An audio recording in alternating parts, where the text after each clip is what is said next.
gentlemen, if I could have your attention, please. Welcome to the Town of Oyster Bay's May 9th, 2017 Town Board meeting. To lead us in prayer today, please welcome Reverend Gunchink Shim of the Farmingdale United Methodist Church. This year marks the 175th anniversary of the Farmingdale United Methodist Church. Congregants will be celebrating the important spiritual role of this active and vibrant and socially engaged church, which has played such an important role in the community for so many years. Please lead us.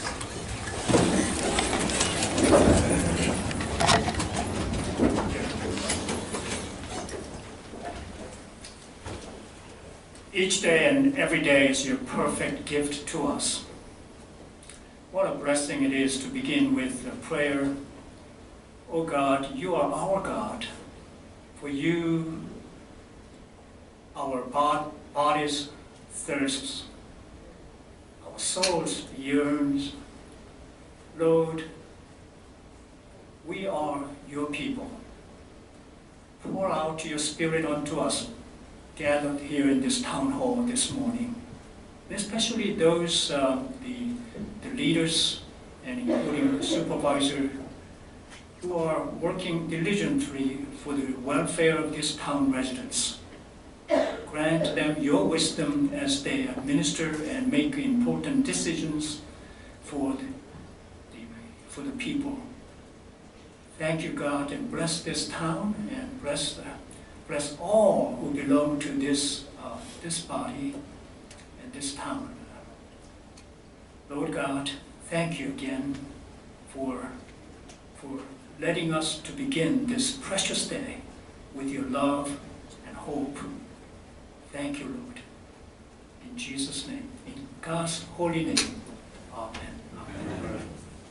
Thank you, Reverend. It is a blessing beginning the day with prayer on such a beautiful gift of this gorgeous spring day. Thank you. Yes, it is. While we're all still rising, our Pledge of Allegiance will be led by Larry Sklar.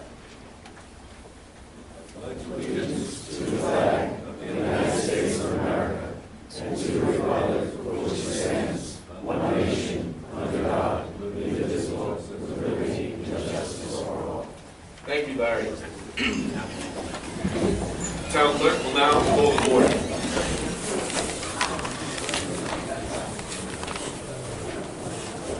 Supervisor Saladino. Present. Councilman Mascarello. Here. Councilman McEnroe. Here. Councilman Cashmere. Here. Councilwoman Alessia. Good morning. Councilwoman Johnson. Here. Councilman Imbroda. Present. Thank you. This morning, ladies and gentlemen, we welcome our good friend from the Special Olympics New York, Long Island Region Associate Director of Development, Jennifer Cantone. The Town of Oyster Bay has partnered with the Bethpage School District to host this prestigious Special Olympics Spring Games coming up next week at Bethpage High School on Saturday, May 20th. The day-long event will feature approximately 600 competing athletes, supported by over 300 coaches and hundreds of additional volunteers. These games represent months of training and in Olympic-style competition by individual athletes with developmental or physical disabilities, God-given children and adults, every single one of them. The Special Olympic Games are an opportunity to showcase the talents and achievements of the participants while also breaking down social barriers and stereotypes. I will tell you that we believe that it would be difficult to find a more exciting, a more positive, or inspirational event for our town to rally behind than the Special Olympics. And I'll call up now Special Olympics Jen Cantone of the Special Olympics New York.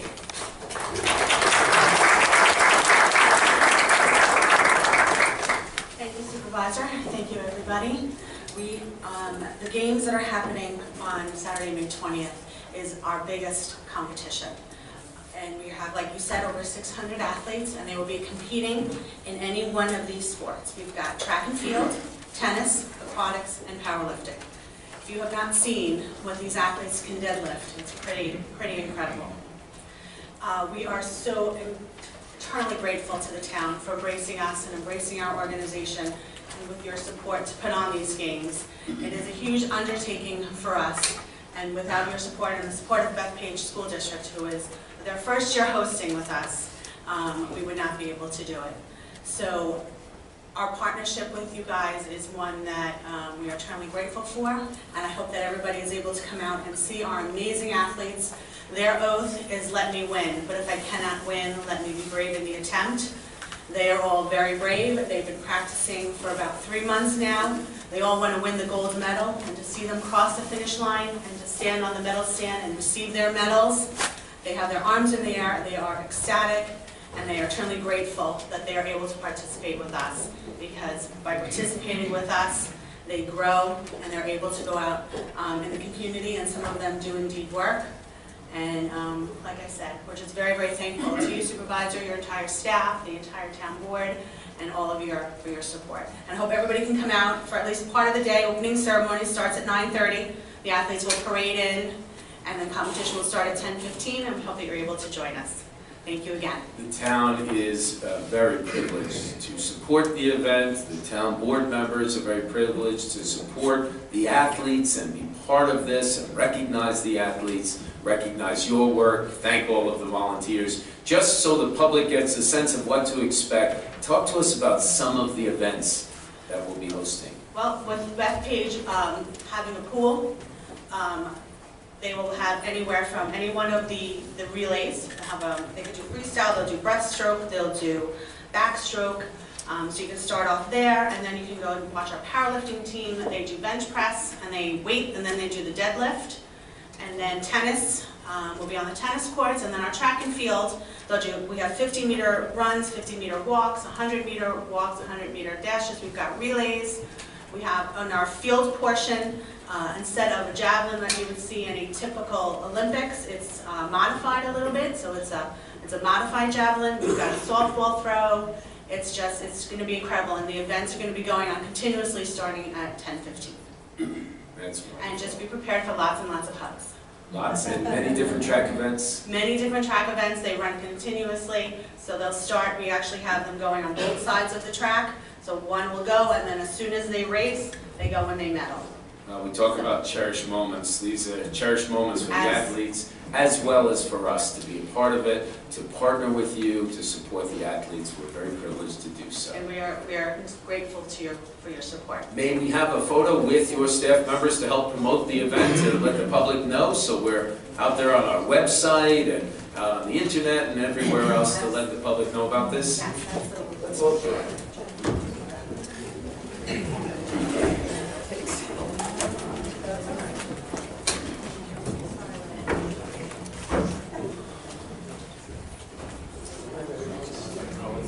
Nope, it's just me.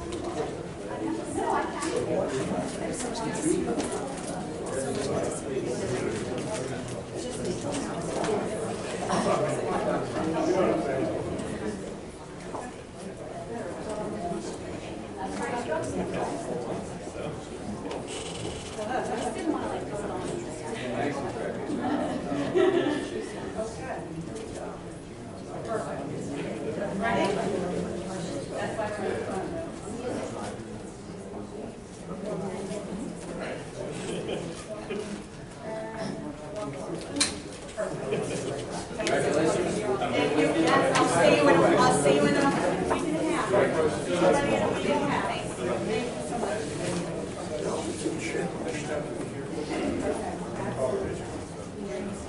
you so much. Yep, I'll see you there.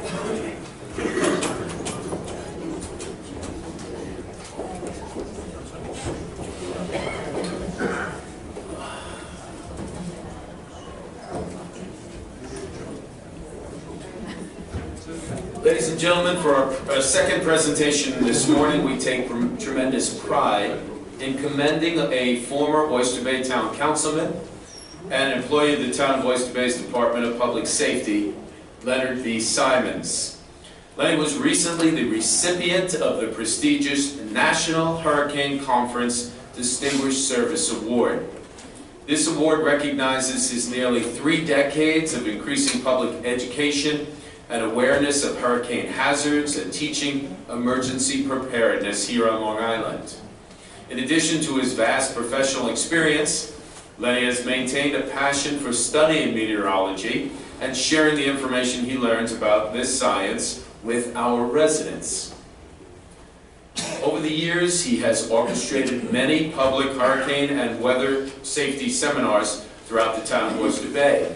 And thanks to Lenny's dedicated efforts, hurricane seminars in the town of Oyster Bay have always been extremely informative, comprehensive, and educational over the years. This honor recognizes his many years of assisting the National Weather Service in its mission to inform and educate the public and facilitate weather-related preparedness. His tireless dedication to the pursuits, he has likely saved the lives of many. He has certainly saved property and homes and resulted in better prepared residents and more resilient communities in the town of Oyster Bay and on Long Island. Lenny has just done an amazing job. Where is he, Lenny? Come on up.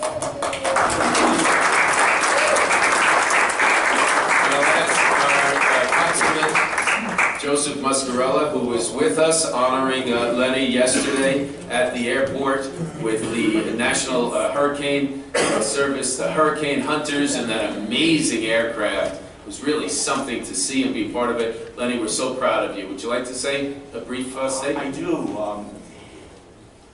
I went down to the National Hurricane Center Conference in New Orleans. The conference takes place around the country once a year. I've been to as far west as Texas, Florida, and other places with the Hurricane Center. I really developed a very close relationship with the current director, past directors, the hurricane specialists. And these conferences are serious conferences. They begin at 8:30 in the morning. If you get there at 8:31, you've missed the first minute. They go to 5 o'clock in the afternoon. It is educational. I bring back lessons to our residents here in the town of Oyster Bay that I am delighted to share. And I will continue to offer my team, and I don't do it alone. I do it now with the Public Safety Department, with members of the board, to go around to the town of Oyster Bay and to offer lessons about preparation and awareness, which are really the common threats of all hurricane disasters. So I was certainly honored down at the National Hurricane Center Conference. I did a workshop for 45 minutes on meteorology for first responders, and I looked out in the audience, and of course there's a lot of unfamiliar faces, needless to say, and lo and behold, there was Councilman Muscarella. So it was really comforting to know that at least I had one fan in the audience. And believe it or not, I know the board members who know me well enough will find it hard to believe, I had 45 minutes and I ran out of time. But it was good. The whole. As you're about to do again, I Exactly.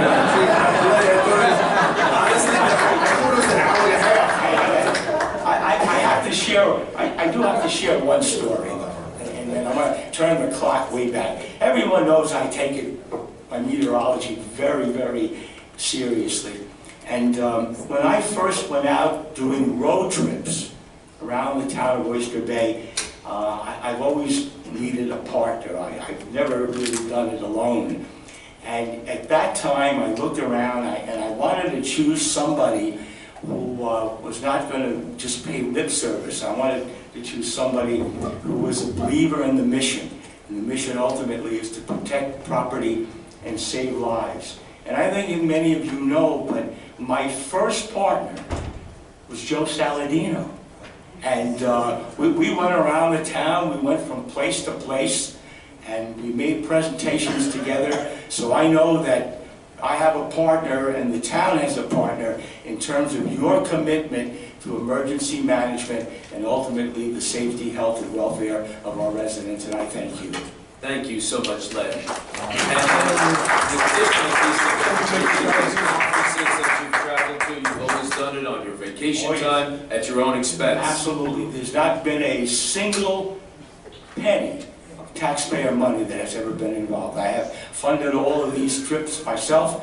I'm going to continue to do that, and I'm available for anyone who wants to listen to me talk along with my team.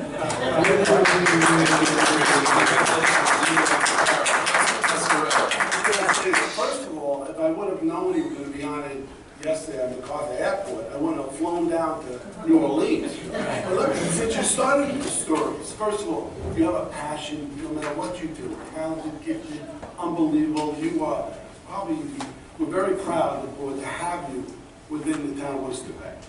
So, you know, the toughest part of going down to New Orleans was to convince my wife to attend. So she came with me. We came on a Wednesday night. I guess you got the presentation, the second highest award of the National Hurricane Convention, which is very impressive. Okay, I mean, when I grow up, I think I want to be you. I need to, because there's a lot of people who are in the weather who love it, the hobby and everything else. So when we got down there, we went to your presentation. My wife's in the educational field. She thought you were outstanding. You were riveting. You were right on target. You had the bullets on the presentation. You went through a few of them. You were, and everything was going well. You came up with spaghetti lines, and you did, you know, third out of the cycle. You said something like, hide from the wind, run from the water. Am I right? That's correct. I was listening that day. I was listening to everything you said. And it was at my expense, my wife's expense, not the taxpayer. We went down there and said that we don't pay every year for you to go. But at the end of this spectacular presentation, which I was part of, someone, if you remember, was the Q&A, and the question and answer stood up, raised their hands, and said, you know, after all our planning, I think it was a safety guy from Arkansas who stood up and said, after all these planning that we do, after all the planning, at the end, just when we're ready to implement it, a politician comes along and changes it. Remember? That's correct. And your response was, we don't even tell the politicians in the town of Worcester what we're doing, correct? That's correct. Wow. Can you explain? No. Actually, during Hurricane Sandy, we had multiple meetings. You were the lead, and you told us exactly what was going to happen, the magnitude of the storm, where it was going to go, and I'm telling you, it helped us respond. You were second to none. Our workforce handled every obstacle that came along, and tribute to you and to your staff and everyone else. So I was honored to fly down there with my wife. Sadly, for some of you, it probably was the highlight of our year and the rest of the year, but we enjoyed it. I think you're a true professional. I just want to say that. So on behalf of the town board, I'm going to present this citation to you. But behind every great man is a woman that's rolling her eyes, letting you take the credit. And I know your wife, and you could not do it after, what, 42 years of marriage? July 1st, 50.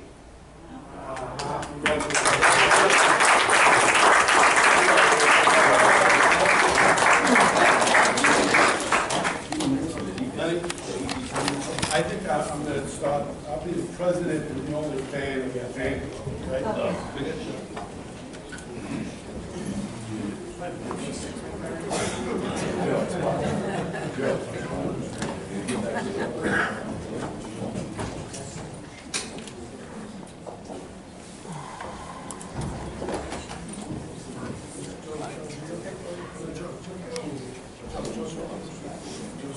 Thank you, Mom.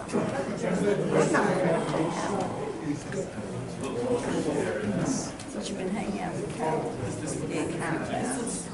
So beautiful. All set? Here we go. Smile. Beautiful. Congratulations.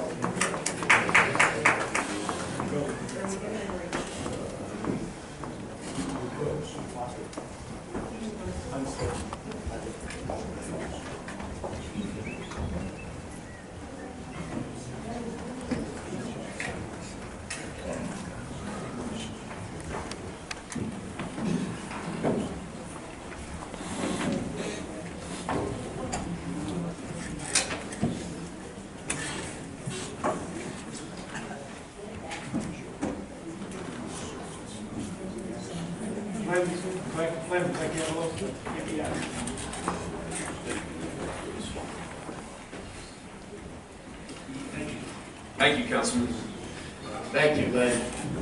Thank you on behalf of the town residents and quite frankly all of us who have survived Superstorm Sandy. The town was ground zero, one of the worst hit, the southern end of the town, as well as sections on the North Shore, among the worst hit anywhere in the United States on the largest natural event to ever hit America. So protecting our residents, building stronger, providing generators and energy and all of the necessities of survival and life are some of the things the town has been working on. And in the coming weeks, we'll continue to make more announcements to let the public know how we are creating more resiliency and protecting our residents from a future storm and flooding. And now perhaps the most exciting news of all.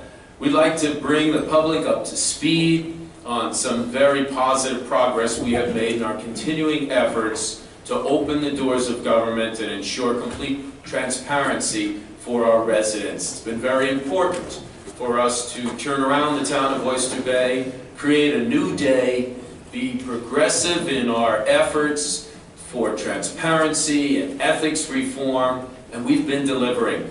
And today, once again, proof of that.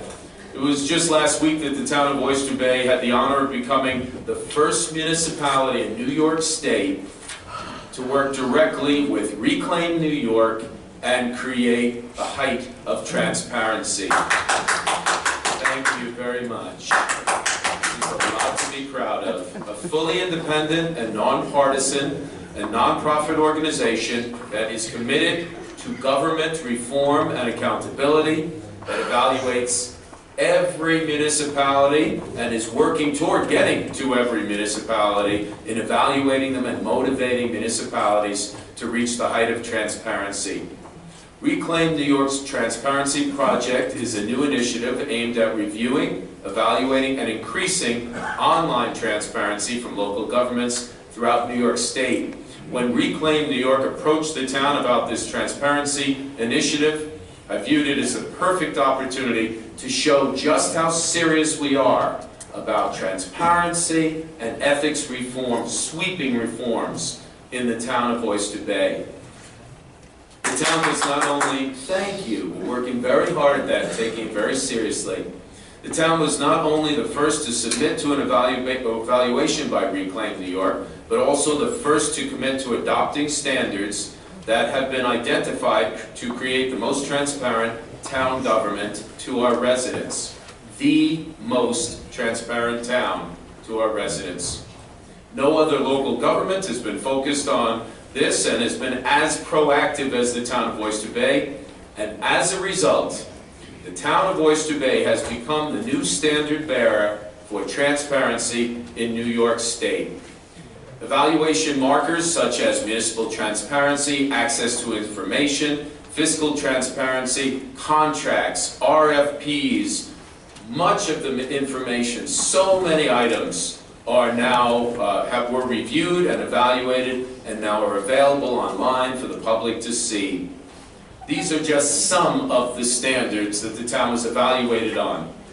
And we are very happy to report that the town of Oyster Bay is off to a very impressive start. We have reached a grade of nearly 80% overall, with some categories as high as 100%, making the town, at this point, our town is #1 in the state. And what's so important about this is these categories aren't pie in the sky. They're not something that was created by this organization. These are real items. And as you go down the list, these items are now on the internet. They can be viewed by everyone. Everyone who owns a computer or has access to the internet can go to the town's website and find all of these items. So it's not a claim. This is all verifiable. And these are all things that we're very proud of as we open the doors of town government to this very high level of transparency.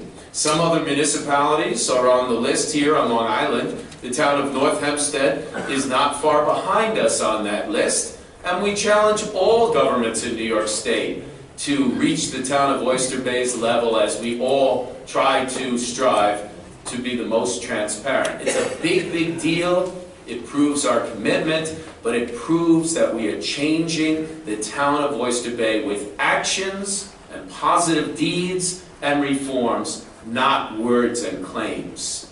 We're making this difference for our residents. I know this is the right thing to do. The town board knows this is the right thing to do. And Reclaim New York is just one of many organizations seeing how transparent the town is becoming and seeing the ethics reforms we're putting in place each and every day to improve our town and to make it the leader, a town where we're building trust and we're building transparency for our residents.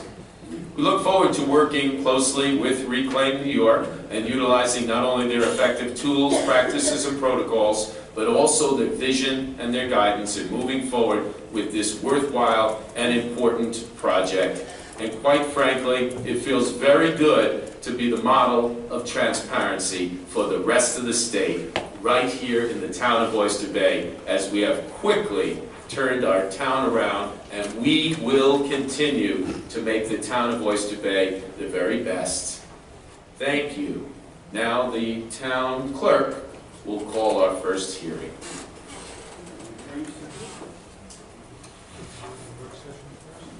Actually, you know what? I think we'll do the work session. Okay, we'll do our work session after we're done with the calendar. We have a very important work session. Many of the public know that we put in place many new reforms and to push transparency, to let the public know what we're doing, how we're doing it, and why we're doing it. And quite frankly, we're very proud of that, and we know every resident who looks at things with balance is thrilled at the changes we're making. The town of Oyster Bay created an entirely new process to evaluate and choose concessionaires, those entities, those businesses that wish to do work with the town.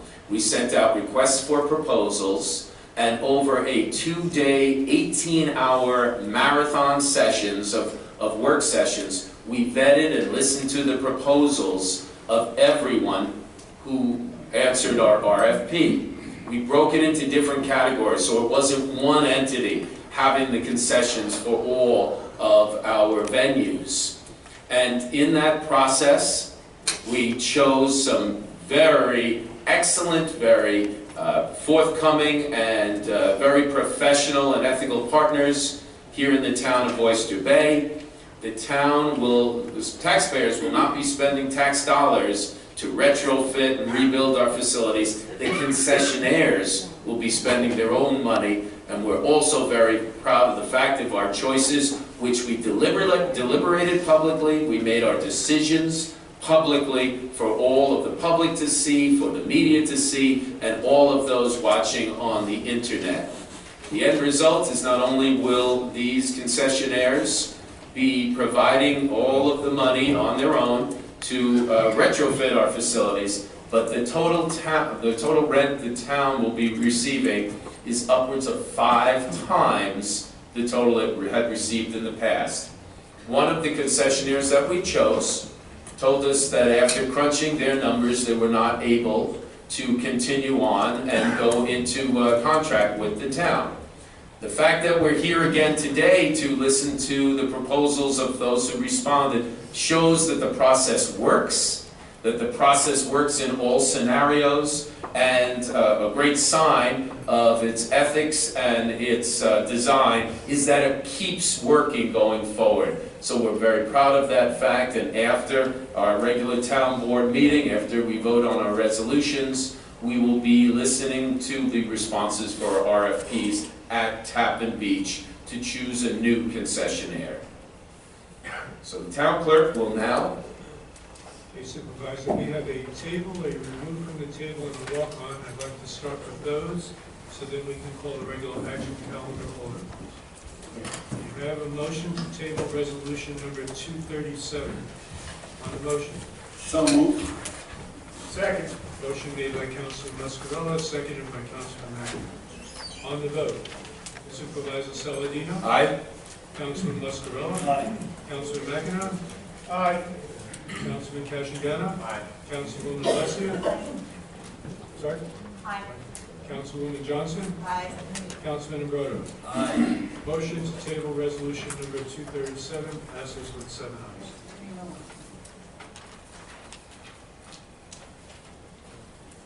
I have a motion to remove from the table and add resolutions number 126 and 130 from the table, which was tabled on March 21st, 2017. On the motion. So moved. Second. Motion made by Councilman Muscarella, seconded by Councilman McEnough. On the vote. Supervisor Saladino? Aye. Councilman Muscarella? Aye. Councilman McEnough? Aye. Councilman Cashagana? Aye. Councilwoman Alessia? Aye. Councilwoman Johnson? Aye. Councilman Ambrodo? Aye. Motion to remove from the table and add resolutions 126 and 130 passes with 7 ayes. May I have a motion to suspend the rules and add the following walk-on resolution number 254, which is a resolution relating to the retention of counsel in connection with the town of Oyster Bay parking garage. And I'll read it. Whereas in the connection with Supervisor Joseph S. Saladino directed to determine the cause of the remedies for the deficiencies in design, construction, inspection, and remedial work at the town of Oyster Bay garage located at Hicksville, New York, this office issued a request for proposal for special counsel services in connection with anticipated construction litigation.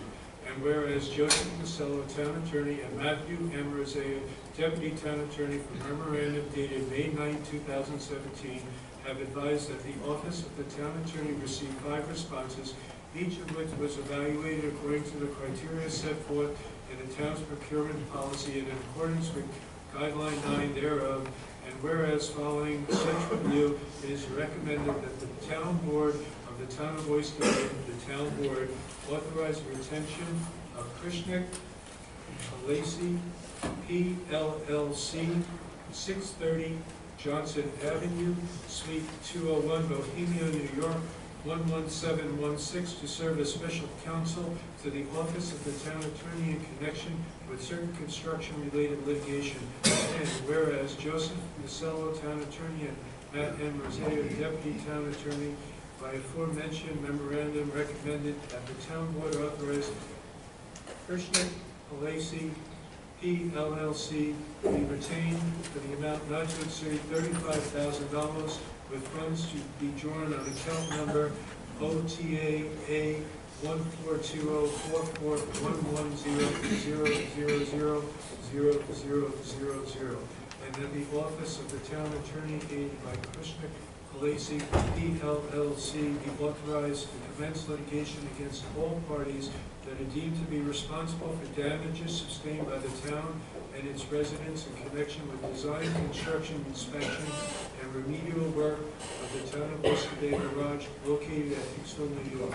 Now therefore it be resolved that the recommendations as herefore above set forth are accepted, and the town of the Office of Town Attorney is hereby authorized to retain Krishna Lacey, PLLC, 630 Johnson Avenue, Suite 203, Bohemia, New York, 11716, for the purpose of commencing litigation against any and all parties deemed responsible for deficiencies in design, construction, inspection, and remedial work of the town of Oyster Bay garage, and it be further resolved that the Office of the Town Attorney, aided by Krishna Lacey, PLLC, 630 Johnson Avenue, Suite 201, Bohemia, New York, 11716, is hereby authorized to commence such litigation, and be it further resolved that the Controller is hereby authorized to directed to make payments in the amount not to exceed $35,000, with funds to be drawn from account number OTAA 142044110000000, and submission of duly certified claims after audit. Okay.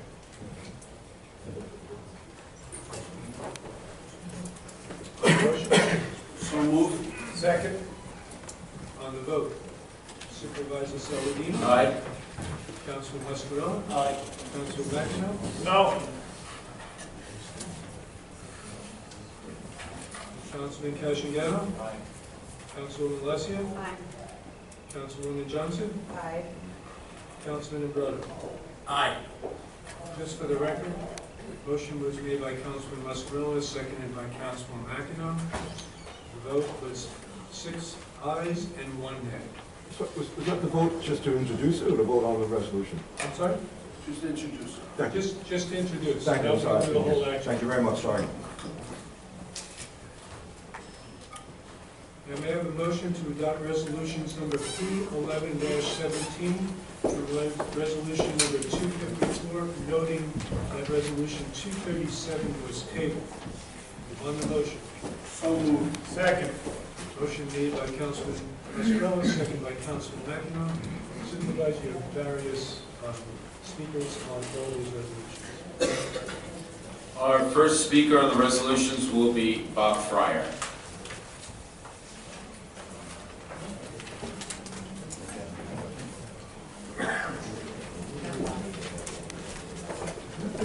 Good morning. Good morning. How are you today? I'm fine, thank you. Beautiful weather today. Isn't it gorgeous? It's gorgeous out, thank you. A couple of questions on today's resolution. Again, I'm Bob Fryer from Woodbury, New York. On the personnel resolutions, I guess after you vote, if you would be so kind to let us know what positions, which people, and what salaries, and if there are existing employees, differences in salaries. Second question is Resolution 230, and this is pertaining to the external audit report from September 30th, 2016, I'm sorry. Is that past due for filing, or is that on time still? Let's ask, would you step forward, please? Yes. Christine, would you please step forward? Just to start this off, this is a state mandate. No, I'm aware of it, yeah. Yes, so we're complying with the state mandate on this, and the state controller has already written an opinion in the past in relation to our town that that we are in compliance. Is this late? This is not late. This, the receiver fiscal year ends on 9/30/2016, and this filing is on time. This filing is entirely on time. Thank you. Thank you for your question. Resolution 236, and this is more of just kind of a point of information question. I notice on almost all policies, regardless of what kind of insurance it is, you seem to go through the same Salerno brokerage, and I know they're just basically selling the policies for other companies. But I'm curious, has the town gone out and solicited pricing from other brokerages just to make sure, because insurance is prices can vary. Let's get this confirmed. Is Commissioner San Martino here? Would you please step? Do we have to go through the town attorney's office? Tom Bell, we work with the program.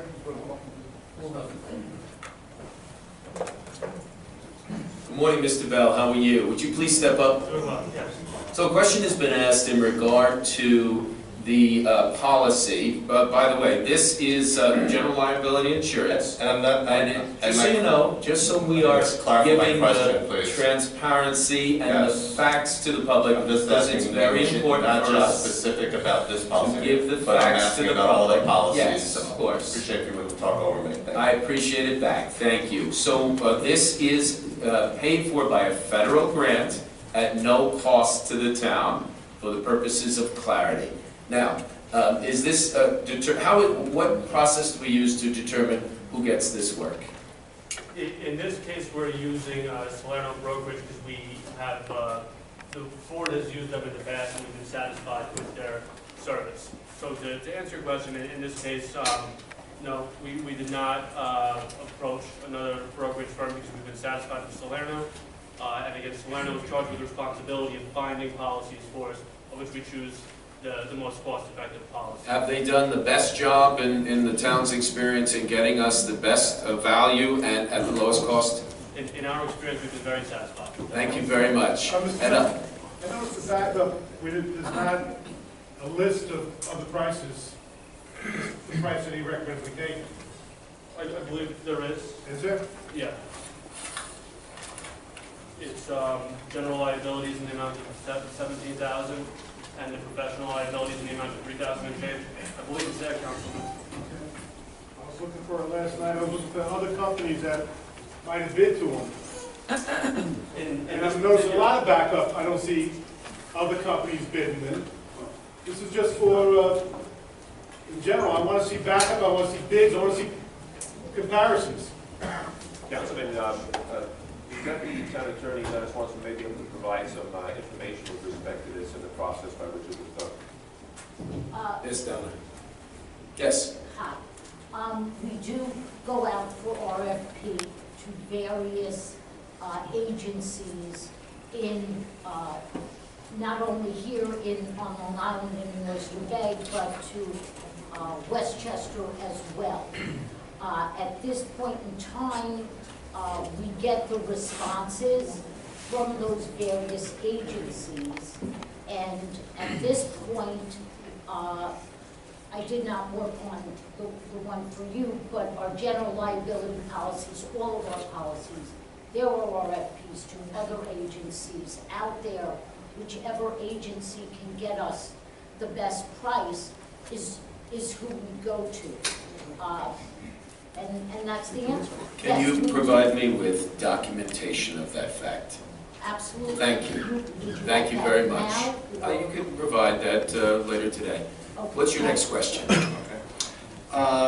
Item number 246, this is a third one-year extension on a requirements contract for Park Electrical, I guess $500,000 a year, so this would be the third year, so that's basically $1.5 million.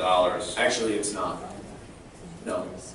Then could you explain that? Sure. What happens is we have very large equipment in the operation, in the proper operation of our municipal services. We have to deal with some very heavy equipment, electrical equipment. One example is at the ice skating rink, where it's a very technical process. So we have on-call for services when these go down, whether it's the middle of the night or during a hockey game or in other facilities that have this type of heavy equipment for lighting. We have companies that bid through a bidding process. We choose a company and they're on call. The amount is a not to exceed, but we don't spend that much.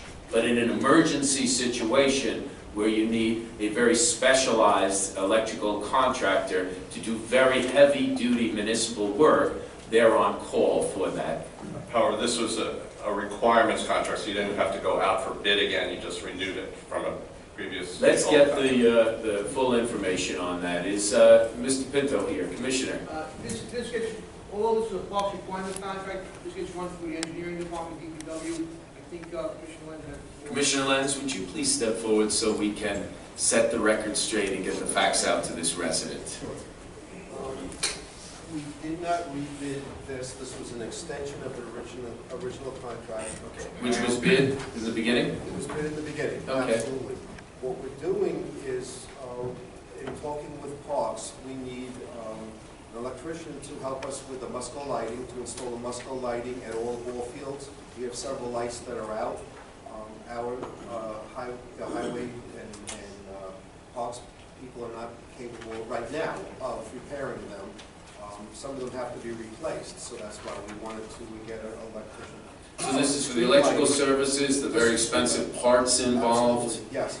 Some of the street lighting, we also need additional repairs at the Hicksville Garage for their lighting system. So that's why we wanted to have a guy on board. So this is for all our high-tech electrical components. Thank you very much. Can I just What's ask your before next you go, question? I'm not done with this question. Can I just ask, when was that contract originally bid?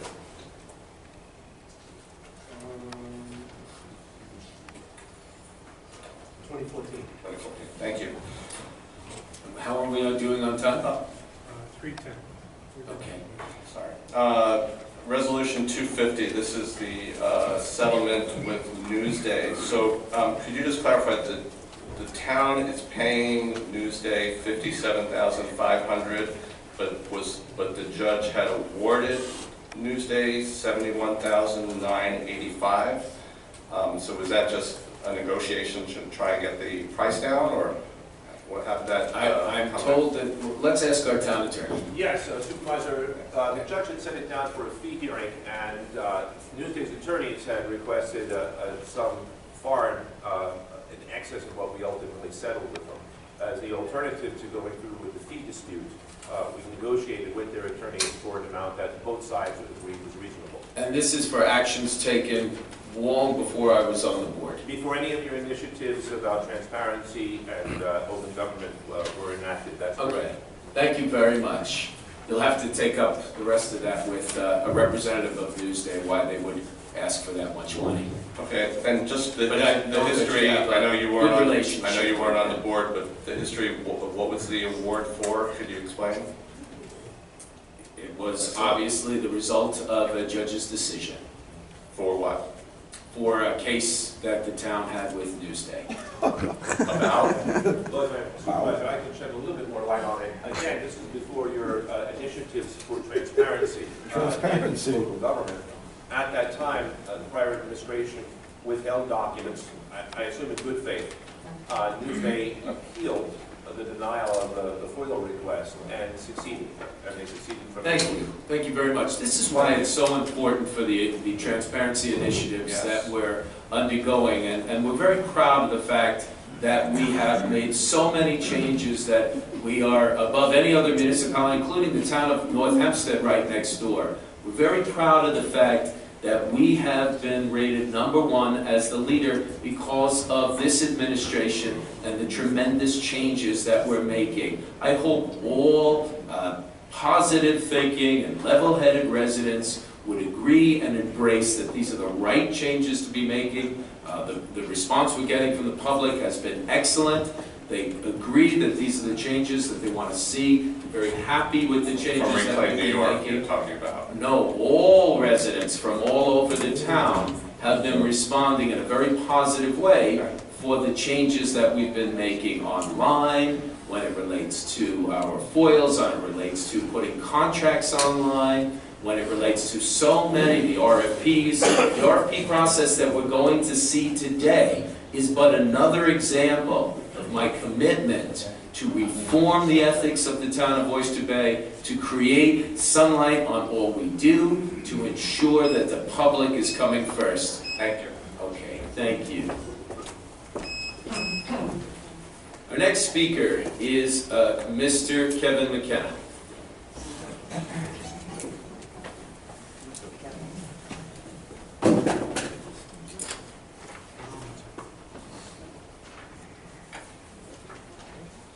Hi, good morning. Kevin McKenna from Syosset, New York.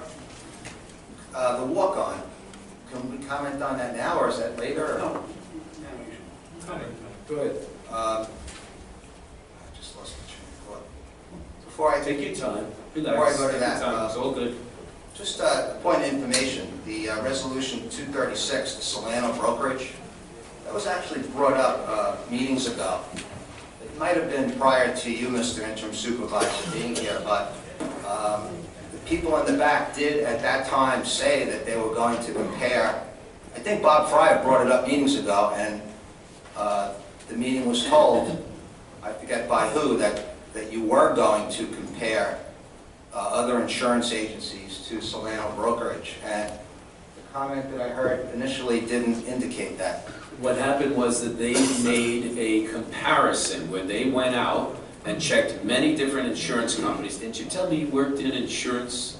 No, you have no background in this whatsoever. Okay, so the broker goes out and seeks the best price, the best companies. They look for companies with very high ratings. They look to see what they provide. They read over the contracts. They know the companies. And through this process, they help the town find the best price. They help the town find value.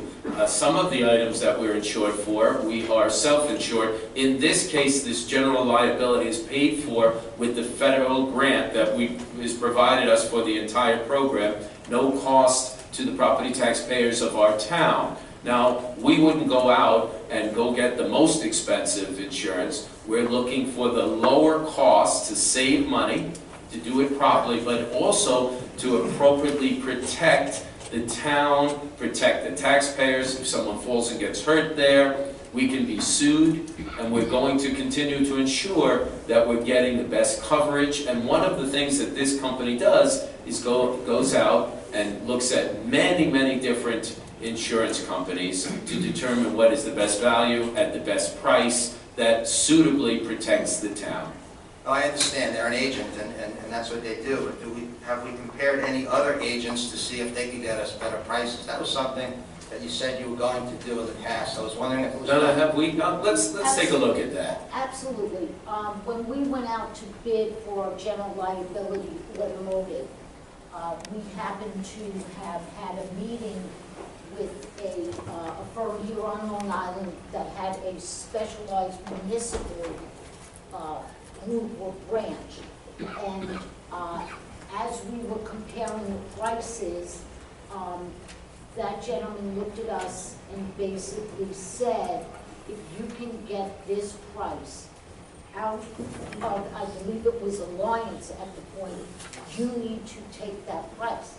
That price happened to have come from Salerno, but we are very active in soliciting various agencies through, like I said, not only on Long Island and Oyster Bay, but also in Westchester County. And the man looked at us and said, you need to go with Salerno.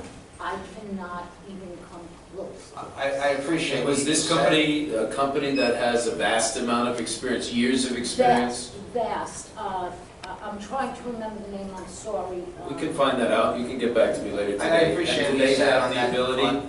on that specific situation, but as Bob Fryer said, you do give lots of different policies on lots of different resolutions to Salerno, and obviously you don't have time to compare each one. Absolutely we do.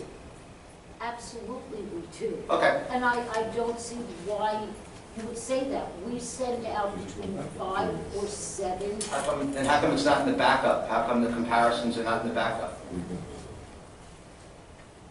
Because at times the other brokers won't give us those because... Mr. McKenna, we will take that under advisement. Take it under advisement. So you wanted to bid was the words I was... We will take this under advisement. Supervisor, I just want to point out, like Councilman McEnon did before, I do think it would be helpful if that backup was more available and we could have those comparisons. I don't want to put Ms. Swanson on the spot now, but it's not fair, but I'd like to see the backup just like Councilman McEnon would. Certainly. Absolutely. Thank you. How much time is left? Okay, what are we at now? 6 minutes. Skipping over to Resolution 247, which ties into the walk-on, which has to do with the Hicksville Garage. Yes. I understand the concerns about the garage and as you had said, going after the responsible parties that created the problem that the garage has. This Resolution 247, which is giving $34,000 to Lizardos Engineering to evaluate different areas of the garage, mainly mechanical systems. Not having this information from Lizardos, not having the evaluation, and having just received the Harani Engineering report from Harani, which was for the structural piece, how could you go ahead and feel confident that you should go ahead and start spending legal fees when you haven't even gotten any type of evidence or results about the garage? Or have you already started, because when I look at the backup on Lozardo's Engineering, even though you're bringing it for a vote today to the board, the date of the approval of the 34-1 signed by Commissioner Lenz was April 21st. So did you already do this without a vote?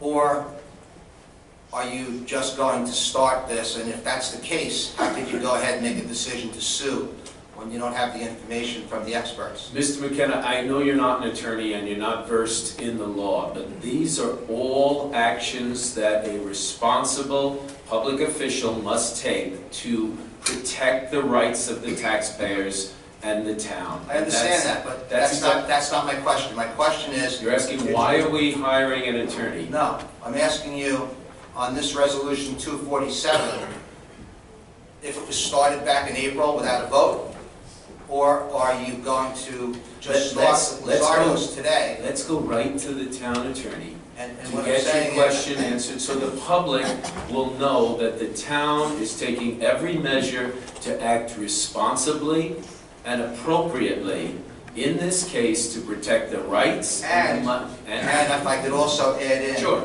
because it ties into the garage. I met with Mr. Lenz, actually myself and another resident, a few weeks ago. And Mr. Lenz, with the project manager, Daniel Maget, who was the original project manager on the garage, Mr. Lenz was very, very forthcoming and said that he was going to be providing my foil, again, transparency. I had 3 foils into the garage, and one of them was for the maintenance records of the garage. And Mr. Lenz looked at Mr. Maget at the meeting and said, "How are you doing on getting the maintenance records for Mr. McKenna?" And he said, "You know, I'm working on it." And we agreed that I would get those records within 3 days of that meeting. And and he did say on the way out that it just had to be reviewed by the town attorney's office. Mr. McKenna, it's funny, 'cause I sent a memo over a month ago asking for the maintenance records on the garage, and I have not received them as of yet either. Well, I was told... Which I find completely irresponsible. I was told that I would have the maintenance records within 3 days of my meeting almost a week and a half, 2 weeks ago. And let me just for the record. Like the answers? For the record.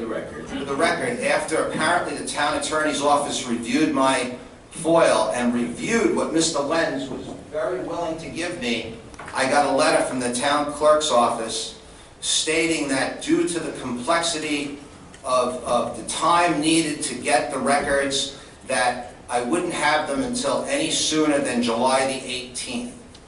So, again, how could you go ahead and decide to sue when you haven't even seen the maintenance records yet because you're still looking for them? Let's get you some answers so that the public will know the truth. Mr. Nocella, Yes. can you talk to us about the need for hiring this law firm to protect our taxpayers? It's not about the law firm. We're going That's not my to question. answer. That was one of your questions, but maybe you forgot that in the rest of your question. Right? Let's first, They asked about 247, Mr. McKenna. 247. Mr. McKenna, let's get the information across to the public. You're trying to change the subject. Supervisor, there's a concept in the law, it's not perfectly applicable, but it's a great analogy. It's called, uses the Latin term, res ipsa loquitur. The thing speaks for itself. At a certain point, you don't need to look at all the maintenance records or to have a full, detailed, comprehensive forensic engineer report on a structure to know there is a problem with it, and you need to take action against the responsible parties. You may not be certain as to exactly who all the responsible parties are. It might have been the architect, it might have been the contracting firm, the construction firm.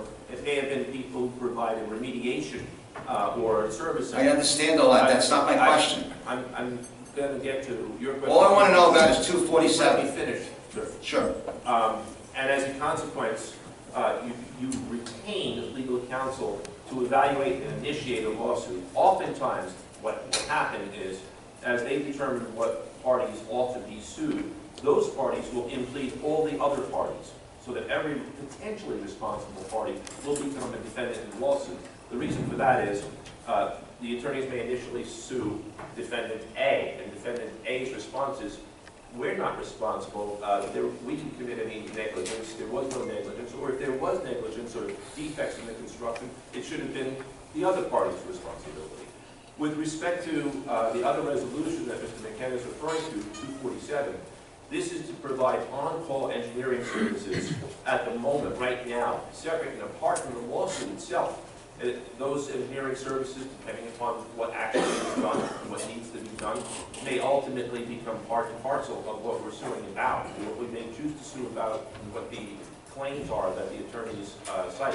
But the engineering services provided in 247 are to provide the services right now, separate and apart from the lawsuit itself. Just to be clear, they're not services. This resolution is to evaluate 4 or 5 different areas. It's not to go and fix something. It's to evaluate, to let you know whether or not, for instance, the electrical system is being affected by water seeping into the cement. It's clearly for evaluation purposes, to let you know what's wrong with the garage. That's what this is for. I understand your distinction, but evaluation is itself a service. Okay.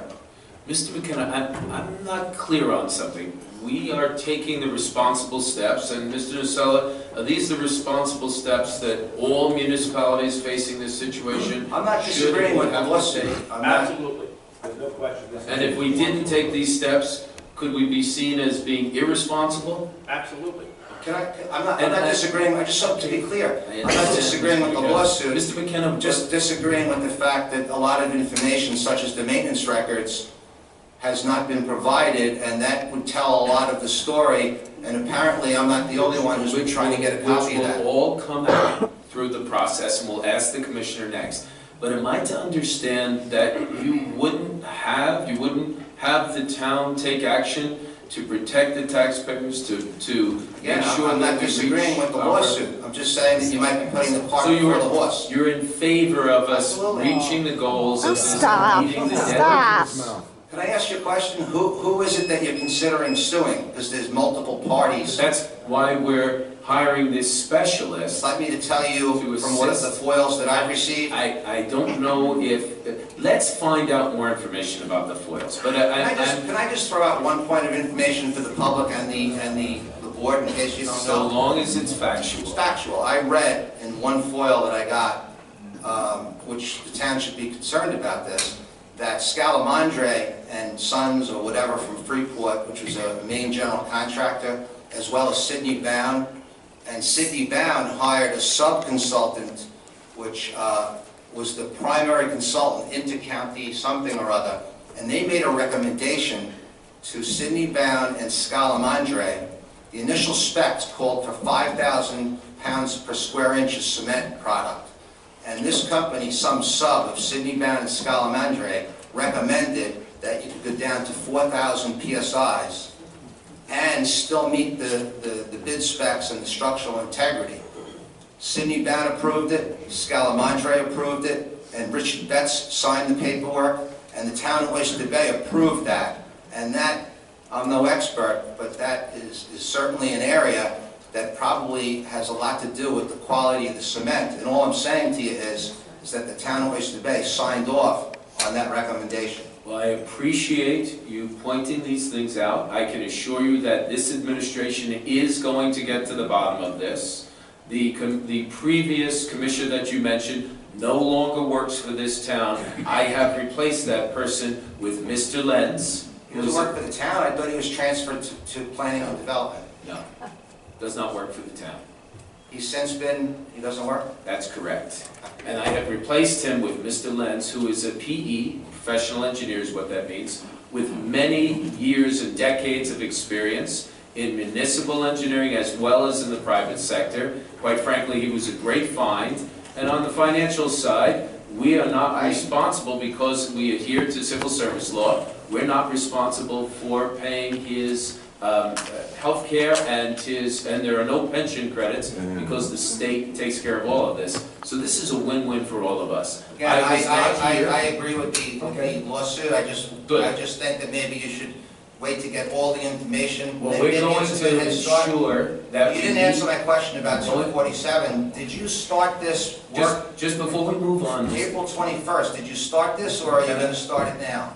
Mr. McKenna, we are going to assure the taxpayers, the residents, and the public that we're not going to miss legal deadlines, that we're going to do this thoroughly and properly. You know I wasn't here through any of the I process understand all of this that, but I'm garage. just asking you a simple question. But this is the reason why. You're voting on 247 today to give $34,000 to Lizardos.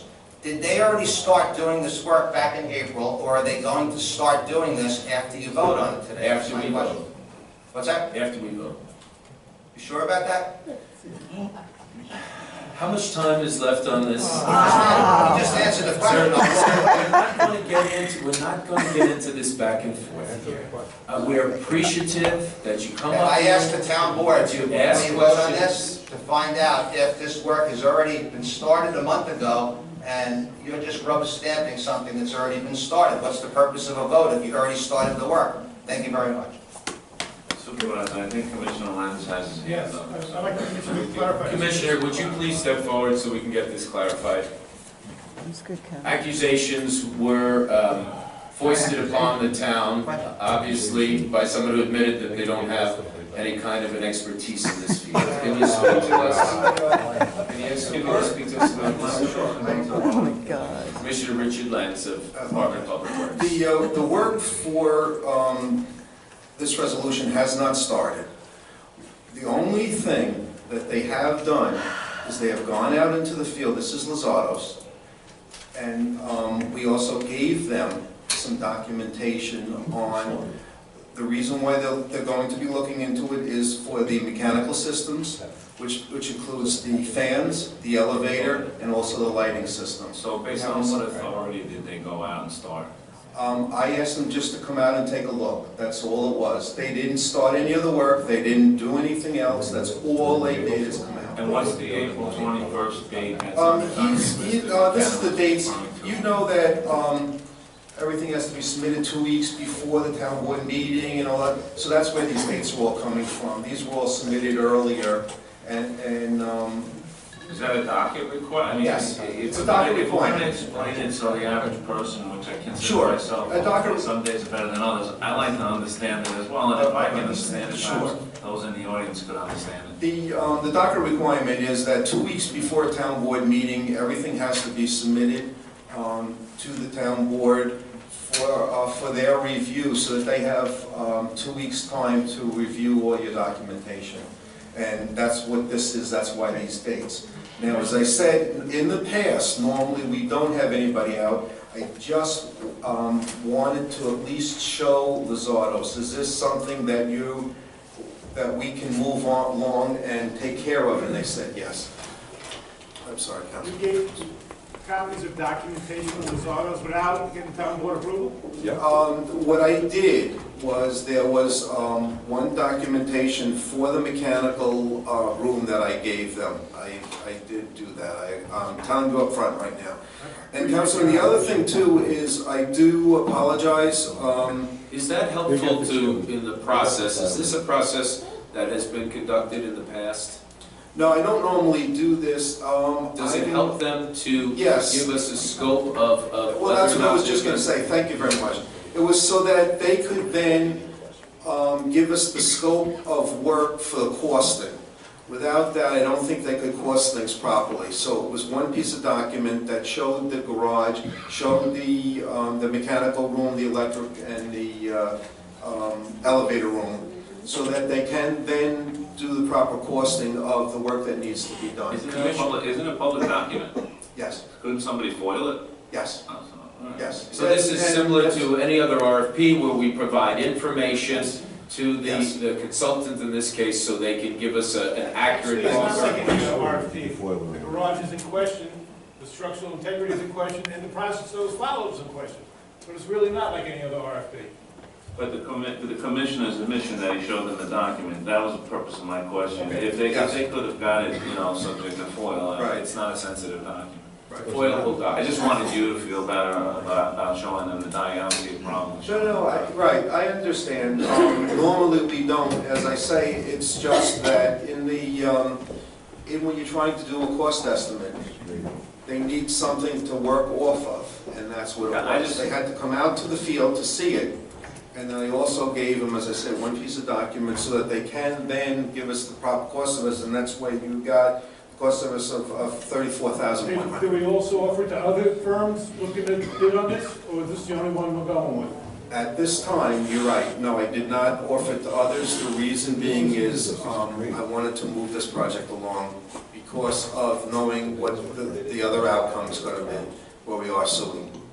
On that subject, and this is really a question I think for Mr. Nacella, since we're talking about it, I'd like a little bit more information about the RFP process on 254, the other firms that were considered. Could we just stick on this for a second? It seems like generally, if we had a better procurement narrative in the backup for everything that we do, it would maybe alleviate the need for some of these questions and some of this back and forth. That's a general topic, but before we move on from this particular item, I still have a question. I don't know if Councilman McEnroe has that question on the maintenance record. I just wanted to clarify that subject. What is the issue with these things? What is the problem with a town board member getting them? What is the problem with them being subject to forward? What is July 18th? I don't know, I can't even think that far out, but what's the story? It's my fault. I'm now the Commissioner of Highways. At the time the request came in, I was just DPW, not making any excuses for highways. We should have gotten it to the councilman and also to the resident. It was just an oversight. We would like a commitment that going forward there will be much more thorough documentation and backup. Absolutely. Now, what is the true time frame for Councilman McEnroe to see the maintenance records and the FOIL request being complied with, just so we can wrap that up? I will commit this myself to take care of that within the week. The reason being is, as I say, we didn't have it within DPW. It was a highway thing, and it was a matter of combing through documentation. It's not in a specific area that says, okay, this is the garage, this is this. So we had to go through all the documentation, and I just lost oversight. You've been very helpful. I apologize very much. I don't want you to feel bad, Commissioner. Well, I do feel bad for the councilman. Not my purpose. It was just, Commissioner, relax. You're not the first commissioner to answer one of my requests for information. Well, that's what I'm saying. Will be the last. I take it to heart, and I feel really bad that I completely missed this one. I'm sorry. Thank you, Commissioner. Can I just make one comment? I don't know if you have time, but we'll find out if you have time, and obviously you'll be able to come up with your public. Commissioner Lenz is going to now all of a sudden be able to provide the maintenance records to... Nothing to stress out about. Will that also move up my FOIL? Mr. McKenna, just come back at the end of during the public comment section. Supervisor, could we get some information on? I think Commissioner Lenz did answer that when I asked him. I think his intention was to make it available both for Councilman McEnroe and for FOIL purposes, and he did say yes, and I see the town clerk nodding, so we can resolve all issues. The other thing too, and I'm sorry to come back, but I just see that there seems to be some confusion on the on-call and bidding projects. If we go out to an RFP, a normal RFP, we have to write it up, tell them what work they want done, what work we want done. They usually have to come to the facility to take a look, within a week or two of looking at the facility. Then it usually takes about 3 weeks for them to put their proposal together with their staffing and costing and everything. Then we have to have a team rates them and come up with a rating system. Then we have to go 2 weeks before to the town board and explain to the town board what we're doing and why we're doing it. So you can see this takes several months.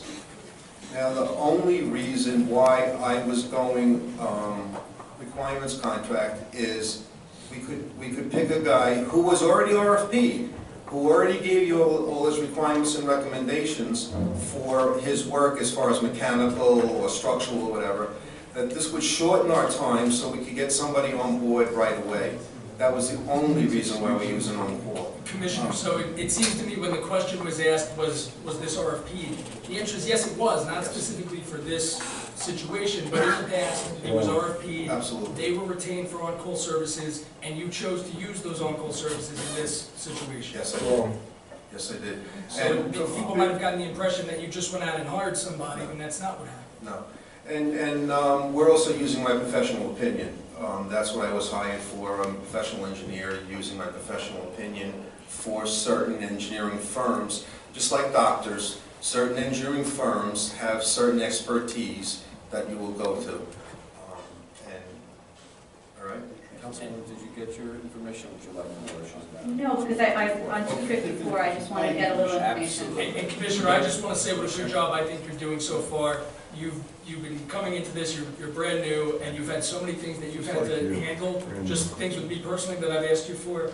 Everything's been great. You've been professional, you're an expert on so many issues, and I think you're doing a great job, even if you get beat up a little bit up here. Thank you. We have a question for our town attorney. Would you please step forward, Mr. Nocello? Yes. Thanks, Counselor. Just because this was walked on, I just was wondering if you could flesh it out for me a little bit. Yes, at the last week of April, we sent out an RFP for firms that had construction defect expertise. That is a highly specialized field of law. It is, by the way, one that is common on Long Island. There are firms that specialize in construction defect litigation on Long Island. There's a great deal of construction here, and naturally, sometimes results in litigation. The RFP was done on short order because there are time sensitivity issues with respect to any claims that we may bring.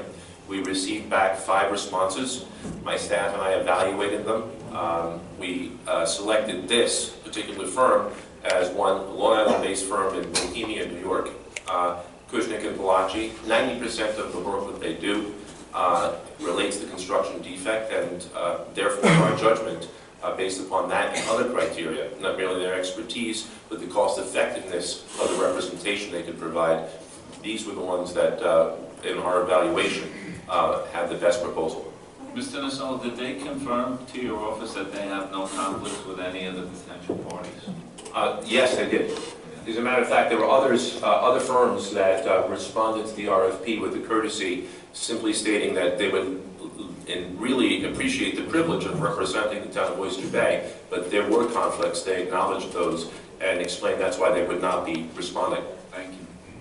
Mr. Nocello? Yes, sir. In the future, can we get more of a backup than just one page? I'm done voting on one-page items that cost me money. I'd like to see backup. I'd like to see comparisons. It's just, in our new open and transparent world we're in the town of Oyster Bay, I think it's necessary. Yes. The simple answer to your question is yes, and I certainly think more can be done. Thank you. And the more that we get, possibly the more we can put online so that others can see it too would be very helpful. You know, whatever I get, assuming it's not sensitive, I'd like everybody else to get. Except for something like proprietary information. Right. Everything else should be fair game. I think that's consistent with what Supervisor Saladino's been trying to accomplish, and I think you can do that. And I concur with the town board. We need far more backup on all of these resolutions. Yes. Okay. And Mr. Town Attorney, I just want to address one other thing. There was a question from a resident before. They're saying, how could you go and sue people when you don't know who's responsible? Isn't that the entire purpose of litigation? Precisely. Nobody's going to come forward and say, yeah, I was at fault, here's a check. Nor would there, if they have insurance, for example, professional insurance, liability insurance, would their insurance carrier be too pleased if they came forward and did that? The phrase I used before, res ipsa loquitur, it speaks for itself. It speaks for itself. We know there's a problem at the garage. We ourselves might have strong opinions as to who are the responsible parties and who should make good on that. Even we ourselves might have a bias or misinformation or only partial information. And competition among the partially informed is a much surer path to the truth than simply collusion or a quick determination by a single party. Is it fair to say it's completely backwards to try to be able to determine who's responsible at the beginning of litigation versus at the end? Not only backwards, it's arguably impossible. Okay. That's not what I said. Thank you very much. And just so everyone is clear on what's going on, this is a public hearing, and we're here to vote on these resolutions, but before we vote on them, to hear and listen to public comment. What I want to stress is this is not the forum for the back and forth, for anyone being argumentative or challenging, and certainly, we're certainly not going to tolerate any attacks on either the elected officials, the residents, other residents, or the employees of our town. There are 10 minutes allotted in total to speak on multiple resolutions, and we are here to listen to the public and listen, and that's one of the main purposes of this portion of the hearing. So our next speaker, let's see, Robert Ripp of Massapequa.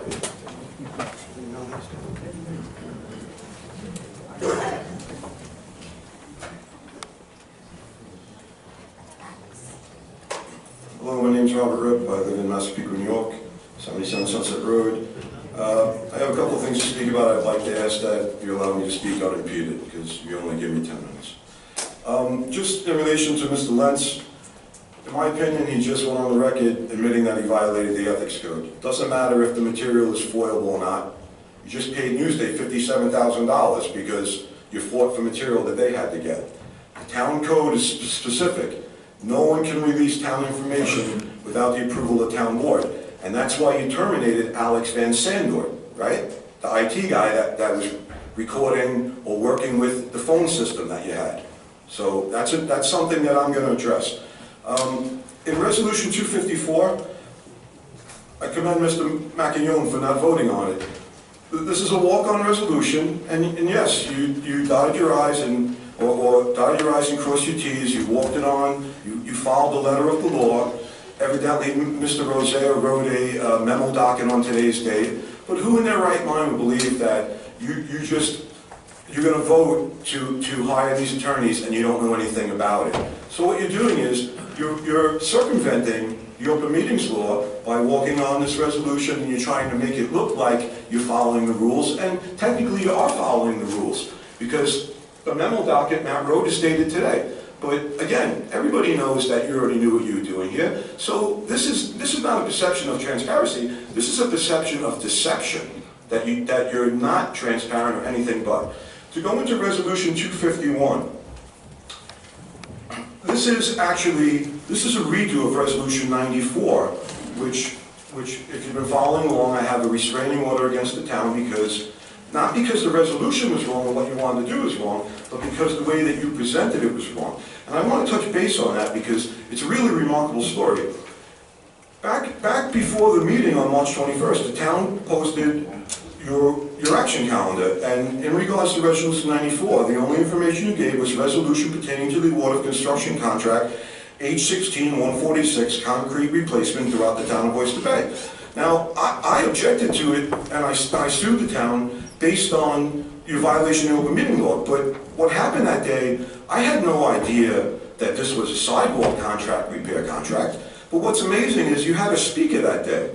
No one could understand that day what you were speaking about, because you didn't release any draft resolution, and you haven't even posted the adopted resolution of 94. You haven't released any information on resolution 94 besides what you did in the action calendar then, and you repeated it today. But yet that same day, Mr. Molinari was able to come up here, and I have his testimony from that day. He said, "Good evening. I'm in favor of this going forward with this contract regarding the town's commitment to the residents who have signed up for sidewalk replacement. However, when I looked, if I recall correctly, it's almost $4 million, and you know I'm in favor of this. But I went into the budget. This is more of a criticism on the budget. I went through the whole 190 pages again. I couldn't locate this item. I just want to make the point that the budget has to be a lot clearer and how's it done.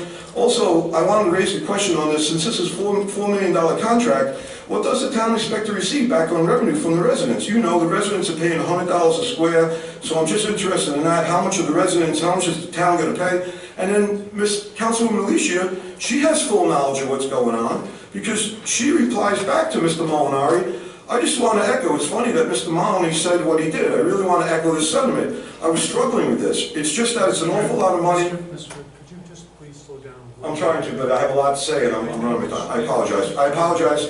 I think it's an awful lot of money after everything that we've gone through. On the other hand, not a day goes by that in my office we don't receive a call from someone who's waiting for the sidewalk repair. Now, the sidewalk repair that we're talking about, first of all, I have no idea how Mr. Molinari could know anything, okay? To me, I think that he had to be speaking with somebody. You mentioned your office. Did you give us the... Excuse me, you're repeating on my time. You can speak to me later. You mentioned an office. I just wanted to... I'm sorry. So, Oyster, rather Newsday did a story on this newspaper article, rather on the sidewalk repair. What was going on is the town was charging residents $100, and they were paying the contractors $400 for the same amount of work. Mr. Pinto went on record here saying that the town was actually borrowing money to do the sidewalk repair. Now, I have a letter from a resident, from the town to a resident. This is a complaint letter regarding sidewalk repair. This says the Department of Highways is in receipt of a complaint notice to have 0 trees removed and sidewalk replaced at your address. An inspection was conducted and it was determined that a hazardous condition does exist. We take this opportunity to call your attention to Chapter 205 of the Oyster Bay Town Code. Based on this complaint, 1 tree would need to be removed in order for the town to correct the hazardous sidewalk condition. In addition, the town has determined that 142 square feet of sidewalk at a cost of $6.25 per square foot will be needed to replace the correct hazard. Upon completion of the sidewalk replacement, the town will bill you $887, or you have 90 days to make full payment, or establish a plan with the town wherein payments can be made over a period of 1 year. Failure to comply with the foregoing will result in the cost which may exceed the original estimate, that's a threat, being forwarded to the tax assessor's office for reimbursement purposes to the town. If you choose not to have the trees removed, you will be responsible to replace 142 square feet of sidewalk with a private contractor no later than 90 days from the date of this letter. So this is what's going on with this sidewalk thing.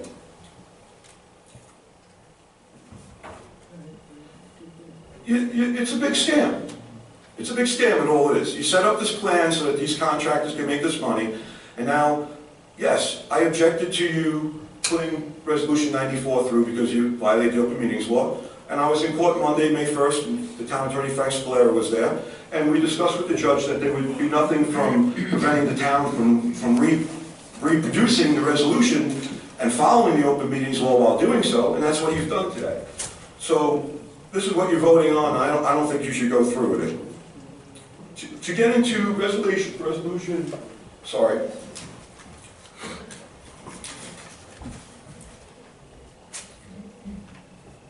$250. This is the payment for $57,000 to Newsday. There are multiple issues with the town of Oyster Bay and transparency. Recently I came up and I attended a Nassau Shores Civic Association meeting, and Ms. Macaron, the Commissioner of Planning and Development, was there, and there's a project going on, and she invited all the residents in the neighborhood to come up and review. It's a gas station, to review the documents that they wanted. And I also spoke about the Ship's Point replacement that we have going on. Now, I don't know, I just want to see the documents. You know, I just want to see the building file. I think everybody should be able to see it. I was invited to see it, but yet you want to make it a FOIL issue. Okay, I've been instructed to submit more FOILs. All right. In regards to the Newsday payment, I want to bring your attention to the judge's decision there. This is Judge Simon, which you should all be aware of. He wrote, "The town again relies on its now losing argument that these types of documents can somehow be exempt from disclosure under the law enforcement exemption. It is irrelevant that the contents of the requested documents might prove to be bad news for the town. The public has a right to see the contracts entered into by the town and documents concerning performance under these contracts. The town makes," and I want to bring attention to this because this has to do with all the resolutions, all the millions of dollars that you're spending on outside counsel that nobody knows what we're spending. Okay? The town makes one additional argument in support of withholding the documents called for by request number 1113. The possibility of significant litigation and the need to preserve the town's position in any such litigation. Respondent's memorandum of law. Again, no case law is advanced to support this argument. That is likely because such a defense would not fly even if the town was smack in the middle of a significant litigation and the documents were subject of a FOIL request by its adversary. As held by the Court of Appeals over 20 years ago, access to records of a government agency under the freedom of law are not affected by the fact that there is pending or potential litigation between the person making the request and the agency. So when Mr. Nocella or any other town official comments that you can't explain to the town, to the residents, why we're footing the bill for millions of dollars in outside counsel, there's no reason you can't explain it. You just don't want to explain it. There's no reason that you're not providing the FOIL material. You just don't want to provide the FOIL material. I want to speak on one more resolution here. I want to speak on sorry. Oh, 247. Okay, this is the garage. Again, he's talking about transparency. I think what Mr. McKenna was trying to say is, I have a FOIL request in to see, first of all, we're hiring additional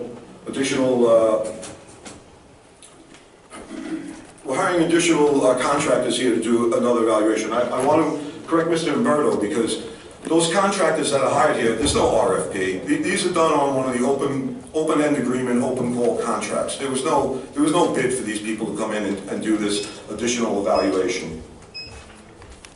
I'd just like to say, in case you're going to shut me off, I have some FOIL requests in, and like I was saying with Mr. McKenna, it's about transparency. You claim to be transparent.